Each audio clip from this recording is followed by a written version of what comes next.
Today, let us see how to cut raw banana for curry.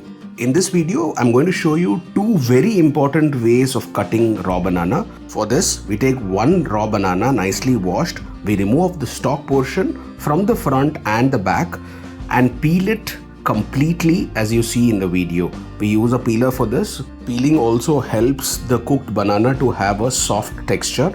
Otherwise, the skin tends to become hard once it's cooked. So once we have actually peeled it completely, we apply some oil in our hands to avoid staining, and we start with cutting this banana right into half.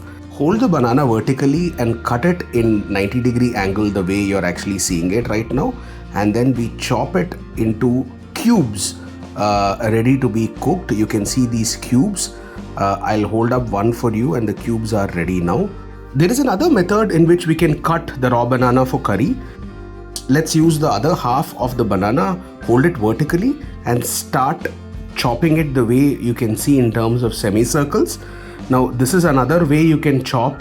To avoid raw bananas from turning black, we store them in water until we fry them. Now the raw bananas are ready.